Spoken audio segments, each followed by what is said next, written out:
Janet turned 100 years old in December. The first word that comes to mind with Janet is so incredibly independent. She's feisty, she's funny. I'm not afraid to speak up. My brain works and my mouth works. That's all I can say. Janet was born in Pennsylvania, but after the Depression, her father moved the family to Savannah, Georgia, where his relatives lived. Times were difficult. My paternal grandparents had migrated from Lithuania to Ukraine, and they were Russian Orthodox Jews. So the thing that was against me was the Jewish surname. And there was segregation. In 1942, I graduated from Savannah High, and then I took business training. I worked for the Quartermaster Corps at the Army Depot west of the city, and that's where I met my rural Vermilion bachelor farmer. In November of 1945, after the war had ended, Janet married Mel. The couple moved to Mel's home state of South Dakota, where he pursued a pre-med education and later became a doctor serving the Yankton community. Together, they raised 4 children, 2 biological and 2 adopted. Janet dedicated herself to raising their family, and once the children were grown, she found her voice through the League of Women Voters. So my assignment was to sit in on school board meetings. And you could do that, you just couldn't say anything, but you could ask questions when the meeting was over. And I realized I didn't have a voice. Then I went onto the Yankton Chamber of Commerce Education Committee.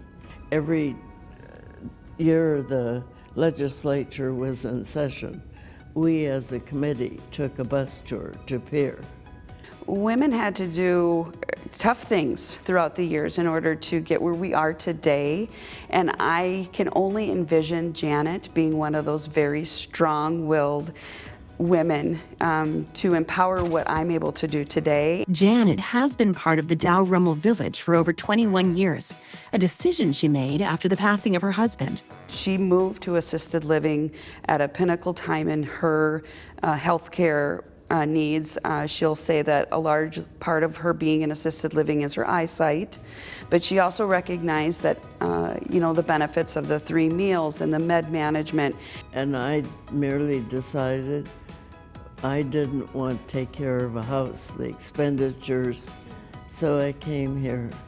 I've had good care. Everybody in caregiving is good.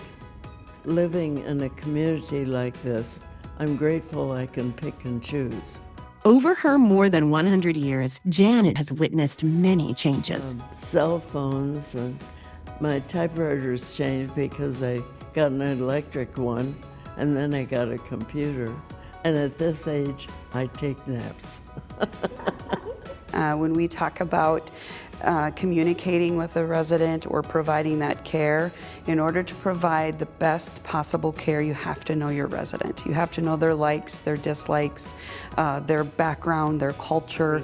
I am so incredibly blessed to hear the journeys of these folks, and with that comes wisdom. If my job could be to sit and talk with all the residents and just really, hear all of those very personal journeys that they've taken, I would love it, because we can learn so much from what they've already been through. I need to be content because God's working in me. I'm probably as free at this age. I'm ready to go, except I've got my foot crooked on the door frame. I still have things to do, God.